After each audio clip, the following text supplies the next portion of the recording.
ଶ୍ରୋତାବନ୍ଧୁ, ପ୍ରାଚୀନ ସାହିତ୍ୟ ପାଖରେ ଆମେ ସମସ୍ତେ ଋଣୀ। ପ୍ରାଚୀନ ସାହିତ୍ୟ ନଥିଲେ ଆଜିର ସାହିତ୍ୟକୁ ଆମେ ଏଭଳି ଭାବରେ ଅନୁଶୀଳନ ବୋଧହୁଏ କରିପାରନ୍ତେ ନାହିଁ।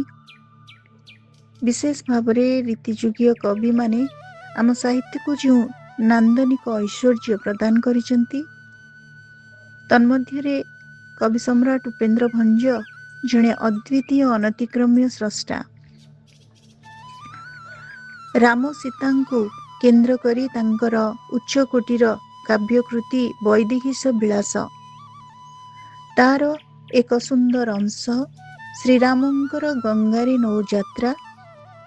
ଯେତେବେଳେ ଶ୍ରୀରାମଚନ୍ଦ୍ର ଗଙ୍ଗା ନଦୀ ପାରି ହେଉଛନ୍ତି, ସେହି ବେଳର ଏକ ଘଟଣା କବି ସମ୍ରାଟ ଉପେନ୍ଦ୍ର ଭଞ୍ଜ ବୈଦେହୀଶ ବିଳାସରେ ବର୍ଣ୍ଣନା କରିଛନ୍ତି। ଶ୍ରୋତାବନ୍ଧୁ, ଆଜି ଶ୍ରୀରାମଙ୍କର ଗଙ୍ଗାରେ ନୌଯାତ୍ରା କବିତାଟି ଆପଣମାନଙ୍କ ଉଦ୍ଦେଶ୍ୟରେ ମୁଁ ଉପସ୍ଥାପନ କରିବି। ତେବେ ବୈଦେହୀଶ ବିଳାସ ସମ୍ପର୍କରେ ଆମ ବିଦ୍ୟାର୍ଥୀମାନେ ନିଶ୍ଚିତ କିଛି ଜାଣିବା ଦରକାର। ସେ ସମ୍ପର୍କରେ ଏତିକି କହିବି ଯେ ରାମଚରିତକୁ କେନ୍ଦ୍ର କରି ବୈଦେହୀଶ ବିଳାସ ରଚିତ। ପ୍ରଥମ ଛାନ୍ଦର ପ୍ରଥମ 2 ପଦରେ ହିଁ ମଙ୍ଗଳାଚରଣ କରାଯାଇଛି। ଏହି ମଙ୍ଗଳାଚରଣରେ କବିଙ୍କର ରୀତିଯୁଗୀୟ କାବ୍ୟାଦର୍ଶ ଅନୁସୃତ ହୋଇଛି ଏବଂ ତାଙ୍କ ପାଣ୍ଡିତ୍ୟର ଏହା ଯଥାର୍ଥ ପରିପ୍ରକାଶ ବୋଲି ସମାଲୋଚକମାନେ ମତାମତ ଦିଅନ୍ତି। ଏହାକୁ ଅର୍ଥ କଲେ ବିଷ୍ଣୁଙ୍କୁ ବୁଝେଇବ, ଶିବଙ୍କୁ ବୁଝେଇବ, ଦୁର୍ଗାଙ୍କୁ ବୁଝେଇବ, ଜଗନ୍ନାଥଙ୍କୁ ବୁଝେଇବ, ରାମଚନ୍ଦ୍ରକୁ ବୁଝେଇବ ଏବଂ ସୂର୍ଯ୍ୟବଂଶୀ ରାମଚନ୍ଦ୍ରଙ୍କ ଚରିତ ଏଥିରେ ରୂପାୟିତ ହୋଇଥିବାରୁ ସୂର୍ଯ୍ୟ ଦେବତାଙ୍କୁ ମଧ୍ୟ ବୁଝେଇବ। ଅର୍ଥ କରିବା ପାଇଁ କେବଳ ଗଭୀର ପାଣ୍ଡିତ୍ୟ ବିଦ୍ବତ୍ତା ଆବଶ୍ୟକ। ସମଗ୍ର ରାମାୟଣର ବିଷୟବସ୍ତୁ ବୈଦେହୀଶ ବିଳାସରେ ଅତି କଳାତ୍ମକ ଭାବରେ ସୂକ୍ଷ୍ମ ଭାବରେ ରୂପାୟିତ ହୋଇଛି। ଏହି କାବ୍ୟ କବି ସମ୍ରାଟ ଉପେନ୍ଦ୍ର ଭଞ୍ଜଙ୍କ ପିତାମହୀ ଧନଞ୍ଜୟ ଭଞ୍ଜଙ୍କ ରଘୁନାଥ ବିଳାସ କାବ୍ୟ ଦ୍ୱାରା ପ୍ରଭାବିତ ହୋଇଥିବା ଜନଶ୍ରୁତି ରହିଛି। କବି କାବ୍ୟରେ ବିଭିନ୍ନ ଦେବଦେବୀଙ୍କ ବନ୍ଦନା କରିଛନ୍ତି ଏବଂ ନିଜକୁ ଜଣେ ଆଧ୍ୟାତ୍ମବାଦୀ ଭାବରେ ମଧ୍ୟ କେବଳ ପରିଚିତ କରେଇ ନାହାନ୍ତି, ବିବିଧ ଗ୍ରନ୍ଥରେ ତାଙ୍କର ଅବଗାହନ, ପ୍ରସଙ୍ଗର ବର୍ଣ୍ଣନାରେ ତାଙ୍କର ଯେଉଁ ପାଣ୍ଡିତ୍ୟ, ତାଙ୍କର ଯେଉଁ ଦକ୍ଷତା ତାକୁ ମଧ୍ୟ ସିଦ୍ଧ କରିଛନ୍ତି। ପ୍ରସଙ୍ଗର ବର୍ଣ୍ଣନାରେ ଦେଖିବା ଆମେ ବିରଜା, ଋଷିକୁଲ୍ୟା, ପ୍ରାଚୀ, ମହୋଦଧି, ପୁରୁଷୋତ୍ତମ କ୍ଷେତ୍ର ଇତ୍ୟାଦିର ସୁନ୍ଦର ବର୍ଣ୍ଣନା ରହିଛି, ଯେଉଁଥିରୁ କବି ସମ୍ରାଟ ଉପେନ୍ଦ୍ର ଭଞ୍ଜଙ୍କର ନିଜର ମାଟି ପ୍ରତି ତାଙ୍କର ଆନ୍ତରିକତା, ସ୍ୱଦେଶ ପ୍ରୀତିର ପରିଚୟ ମଧ୍ୟ ମିଳେ। ବ ଅକ୍ଷର ନିୟମ ଅନୁସାରେ ରଚିତ ଏହି କାବ୍ୟଟି 52 ଛାନ୍ଦ ବିଶିଷ୍ଟ। ଏହା ଶବ୍ଦାଳଙ୍କାର, ଅର୍ଥାଳଙ୍କାରର ବିଶାଳ ଏକ ମହୋଦଧି। ଏଥିରେ ଆଦ୍ୟ ଯମକ ରହିଛି, ଆଦ୍ୟ ମଧ୍ୟ ଯମକ, ମଧ୍ୟ ପ୍ରାନ୍ତ ଯମକ, ଆଦ୍ୟ ପ୍ରାନ୍ତ ଯମକ, ମାଳ ଯମକ, ଶୃଙ୍ଖଳା ଯମକ, ସିଂହାବଲୋକନ, ବ୍ୟାଘ୍ର ଗତି ଛନ୍ଦ, ସଭଙ୍ଗ, ଅଭଙ୍ଗ, ଶ୍ଳେଷ, ଅନୁପ୍ରାସ, ଅନ୍ତର୍ଲିପି, ବହିର୍ଲିପି ଇତ୍ୟାଦିର ପ୍ରଚୁର ଯେଉଁ ଦୃଷ୍ଟାନ୍ତ ଦେଖିବାକୁ ଆମକୁ ମିଳେ, ଆମେ ପଢ଼ିପାରେ। ଏହି ବିସ୍ମୟକର ସୃଷ୍ଟିରେ ଉପେନ୍ଦ୍ର ଭଞ୍ଜଙ୍କର ସମସ୍ତ ଶ୍ରମ ସେଥିରେ ଦେଇଥିବାର ମନେ ହୁଏ। ତେଣୁ ଏହି କାବ୍ୟଟି ଉପେନ୍ଦ୍ର ଭଞ୍ଜଙ୍କୁ କବି ସମ୍ରାଟ ଉପାଧିରେ ଭୂଷିତ କରିବା ପାଇଁ ଯଥେଷ୍ଟ ବୋଲି ସମାଲୋଚକ ମତ ଦିଅନ୍ତି। ଶ୍ରୋତାବନ୍ଧୁ, ଆଜି ଆମେ କବି ସମ୍ରାଟ ଉପେନ୍ଦ୍ର ଭଞ୍ଜଙ୍କର ଉଚ୍ଚ କୋଟିର କାବ୍ୟ ବୈଦେହୀଶ ବିଳାସ, ଯାହା 52 ଛାନ୍ଦ ବିଶିଷ୍ଟ, ତାକୁ ଆମେ ତା ମଧ୍ୟରୁ କିଛି ପଦକୁ ଶୁଣିବା ଯାହାକି ଶ୍ରୀରାମଙ୍କର ଗଙ୍ଗାରେ ନୌଯାତ୍ରା ଘଟଣାକୁ ବର୍ଣ୍ଣନା ଦିଏ। ରାଗ ଚୋଖୀରେ ଏହା ଲିଖିତ। ଶ୍ରୀରାମଚନ୍ଦ୍ର ଗଙ୍ଗା ନଦୀ ପାରି ହେଲା ବେଳର ଘଟଣା ଏଥିରେ ସୁନ୍ଦର ଭାବରେ ବର୍ଣ୍ଣନା କରାଯାଇଛି। ଶ୍ରୀରାମଙ୍କର ଗଙ୍ଗାରେ ନୌଯାତ୍ରା, କବି ସମ୍ରାଟ ଉପେନ୍ଦ୍ର ଭଞ୍ଜ। ବିଷ୍ଣୁପଦୀ ବିଷ୍ଣୁପଦ, ଇକାର ଭେଦ ଶବଦ, ତରଣୀରେ ଗତାଗତ ତହିଁ ଉଚିତ। ବିଶାରଦ ଶେଷାମନ୍ତ, ମତ୍ତରେ ଦାସ ସେବିତ, ଡାକୁ ନ ଶୁଣନ୍ତେ ରଘୁନାଥ କଥିତ। ବିଷଧର ପ୍ରାୟେକ ତୁହି, ବିଷଧର ପ୍ରାୟେକ ତୁହି, ବେଳେ ନେତ୍ର ଢାଳି ଶୁଣ ଉଦାର ନୋହି। ବେଳେ ନେତ୍ର ଢାଳି ଶୁଣ ଉଦାର ନୁହେଁ। ବିଷ୍ଣୁପଦୀ ବିଷ୍ଣୁପଦ ଇକାର ଭେଦ ଶବଦ ତରଣୀରେ ଗତାଗତ ତହିଁ ଉଚିତ ବିଶାରଦ ଶେଷାମନ୍ତ ମତ୍ତରେ ଦାସ ସେବିତ ଡାକୁ ନ ଶୁଣନ୍ତି ରଘୁନାଥ କଥିତ ବିଷଧର ପ୍ରାୟେକ ତୁହି ବେଳେ ନେତ୍ର ଢାଳି ଶୁଣ ଉଦାର ନୁହେଁ।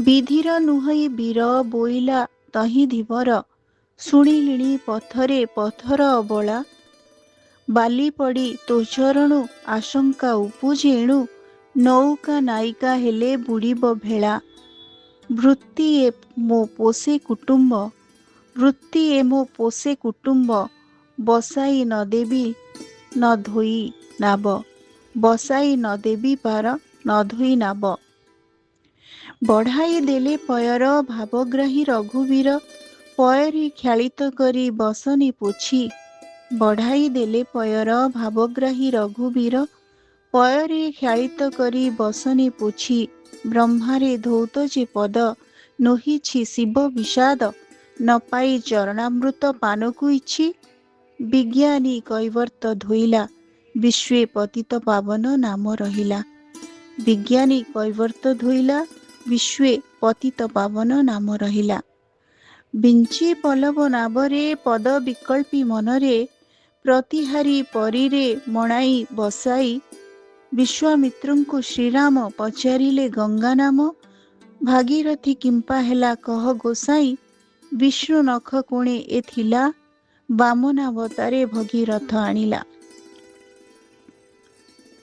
ଭଗୀରଥୀ କିମ୍ପା ହେଲା କହ ଗୋସାଇଁ ବିଷ୍ଣୁ ନଖ କୋଣ ଏ ଥିଲା ବାମନାବତାରେ ଭଗୀରଥ ଆଣିଲା ବିଧି ପୂର୍ବ କରି ଋଷି ବିଧି ପୂର୍ବ କରି ଋଷି ସମସ୍ତ ଚରିତ ଭାଷୀ ତରିନ ତ୍ୱରିତ ଯାଇ ଲାଗେ କୂଳର ବିହାରୀ ହେଲେ ମାର୍ଗର ମାର୍ଗଣ କମାଣ ଧର ମାର୍ଗଣ ଶୋଭାଲେଶକୁ କନ୍ଦର୍ପଜାର ବିଦେହ ମଣ୍ଡଳେ ପ୍ରବେଶେ ବିଦେହ ମଣ୍ଡଳେ ପ୍ରବେଶ ବାରବେନି ପୁରସାର ମୋହନ ପୁଂସ ବାରବେନି ପୁରସାର ମୋହନ ପୁଂସ খুব ସୁନ୍ଦର କବିତା। ଆଉ ଗୋଟେ ଅଛି ବୈଦେଶ ବିଳାସରୁ ସୁଗ୍ରୀବଙ୍କ ସହିତ ଶ୍ରୀରାମଙ୍କ ମିତ୍ରତା। ଏହା ଚକ୍ରକିଳି ବାଣୀରେ ରଚିତ। କବି ସମ୍ରାଟ ଉପେନ୍ଦ୍ର ଭଞ୍ଜ। ବୋଲେ ସୁଗ୍ରୀବେ ରାମ କ୍ଲେଶ ଭାଷା ବେନି ଜନେ ପଡ଼ିଛି ଏକ ଦଶା ବିଭା ବସୁ ବଂଶେ ଜାତ ଆମ୍ଭର ବିଧିରେ ତ ତୁମ୍ଭେ ତାଙ୍କ କୁମର ବସୁ ଅଯୋଧ୍ୟା କିଷ୍କିନ୍ଧ୍ୟା ରାଜନ ବିଭୂତିରେ ବନେ ହେଲା ସଦନ ବାମା ବିଚ୍ଛେଦ ପର ଧର ଶଣେ ବଞ୍ଚି ଦିନ ଫଳ ମୂଳ ଭକ୍ଷଣେ ବନ୍ଧ ଅନୁଜ ମନ୍ତ୍ରୀ ପ୍ରବୋଧନେ ବୋଧ ହୋଇ ରହିଥାଇ ଜୀବନେ ବାଧା ମାତା ଭ୍ରାତାରେ ଉପୁଜିଛି ବୈରିକି ସାଧିବା ଇଚ୍ଛା ଅଛି ବ୍ୟବହାରେ ମିତ୍ର ହେବା ଉଚିତ ବୋଲେ ସୁଗ୍ରୀବ ଶୁଣ ରଘୁସୂତ ବୁଲ ଧରଣୀ ନିର୍ଭୟରେ ତୁମ୍ଭେ ବାଳି ଡରେ ଗିରିରେ ଲୁଚୁ ଆମ୍ଭେ ବଳବନ୍ତ ହେଲେ ଯଥା କେଶରୀ ବଧେ ଗଜାଦି ସରଭଙ୍କୁ ଧରି ଦିହି ପାରିବି କେଉଁ ଉପକାର ବୋଲେ ମିତ୍ର ତେବା ହେବା ତୁମ୍ଭ ଆମର ବୋଲେ ରଘୁବୀର ଶୁଣି ଉତ୍ସୁକେ ବିନ୍ଧି ପକାଇବି ବାଳି ବାଣକେ ବ୍ରହ୍ମଲୋକେ ଥିଲେ ସୀତା ଖୋଜାଇ ବାଦ ରଚନେ ଆଣିବି ସେ କହି ବୀର ଏ କପି ମୋର ସଙ୍ଗେ ଅଛି ବାଳ ଭାନୁ ଜନ୍ମୁ ଡେଇଁ ଧରିଛି ବୋଲା ବୋଲି ସେ ହୋଇ ଏତେ ମାତ୍ର ବହ୍ନି ସାକ୍ଷୀ କରାଇ ହେଲେ ମିତ୍ର ବୋଲୁ ଶତ୍ରୁକୁ ଦେଖାଅ ରାଘବ ବୋଲୁଅଛୁ ସବିନୟ ସୁଗ୍ରୀବ ବଧିବାକୁ ଇଚ୍ଛା ଯେବେ ବାଳିକି ବଳ କଷ ଦୁନ୍ଦୁଭି ଅସ୍ତି ଟେକି ବିଜେ ରାମ ଶୁଣି ସେ ସନ୍ନିଧିର ବୃଦ୍ଧାଙ୍ଗୁଳି କି ବାମ ଚରଣର ବିନ୍ୟସ୍ତ ଯେ କଲେ ଅଗ୍ନି ଅସ୍ତି ଗିରିରେ ବନ ରୁହେ କରି କର ପରୀରେ ବେଗେ ତୋଳିଲେ କଳି ସେ ଯେମନ୍ତ ବିହାୟ ସେ ଫିଙ୍ଗି ଦେଲେ ତେମନ୍ତ ବଢ଼େ ଶୁଭନ୍ତେ ଶବଦ ତହିଁର ବ୍ଯୋମେ ଦୃଷ୍ଟି କିଷ୍କିନ୍ଧା ବାସୀଙ୍କର ଦିତ କିଲେ କି ମହାନଗ ଉଡ଼ି ବଜ୍ର ଘାଏ ବହୁତ ଦୂରେ ପଡ଼ି ବିକଳ୍ପତା ଉପୁଜିଲା ସୁଗ୍ରୀବେ ବଡ଼ ଗୁରୁଏ ହୋଇଥିଲା ପୂର୍ବେ ବସା ଆଦି ମାଂସ ଚର୍ମ ସମ୍ପୂର୍ଣ୍ଣ ବିନାଶ ତ ଉତି ବସେ ସେମାନ ବିବସ୍ୱାନ କିରଣେ ଶୁଷ୍କ ଭାବ, ବହେ ବାଳି ତେବେ ଏବେ ରାଘବ। ବୋଲେ କଥା ଏକ ଅଛି ଆହୁରି, ବଜ୍ର ଆଣ୍ଟ ସପ୍ତଶାଳ ମାଧୁରୀ। ବାଳି ଜାନ୍ତେ ଭରା ମଣୁ, ବସୁଧା ବଳେ ଅଧେ ରହିଛି ତହିଁ ବେଧା। ବହେ ତୁଳପାତ୍ର ରହେ ସମାନେ, ବିଭାଗରେ ଗୁରୁ ଦ୍ରବ୍ୟ ଯେ ଜନେ। ବିନ୍ଧି ଭେଦି ନ ପାରନ୍ତି ଇନ୍ଦ୍ରାଣୀ, ବାଣ କରେ ପାରିବ ଯେବେ ଛେଦି। ବିରାଧାରୀ ବୋଇଲେ କାହିଁ କାହିଁ, ବଳିମୁଖ ଶ୍ରେଷ୍ଠ ନେଇ ଦେଖାଇ। ବଳିମୁଖ ଶ୍ରେଷ୍ଠ ନେଇ ଦେଖାଇ। ଶ୍ରୋତାବନ୍ଧୁ, ଆଜି ଆମେ ଦୁଇଟି କବିତା ଶୁଣିଲେ ବୈଦେହୀଶ ବିଳାସରୁ କବି ସମ୍ରାଟ ଉପେନ୍ଦ୍ର ଭଞ୍ଜଙ୍କର। ଗୋଟିଏ ରାଗ ଚୋଖୀରେ ଲିଖିତ ଆଉ ଗୋଟିଏ ଚକ୍ରକିଳି ବାଣୀରେ ଲିଖିତ। ପ୍ରଥମଟି ଥିଲା ଶ୍ରୀରାମଙ୍କର ଗଙ୍ଗାରେ ନୌଯାତ୍ରା, ଦ୍ୱିତୀୟଟି ଥିଲା ସୁଗ୍ରୀବଙ୍କ ସହିତ ଶ୍ରୀରାମଙ୍କ ମିତ୍ରତା। ଆଜିର ଅଡ଼ିଓଟି ଆପଣମାନଙ୍କୁ କେମିତି ଲାଗିଲା? ଆପଣମାନଙ୍କ ମତାମତ ଅପେକ୍ଷାରେ ରହୁଛି। ଧନ୍ୟବାଦ।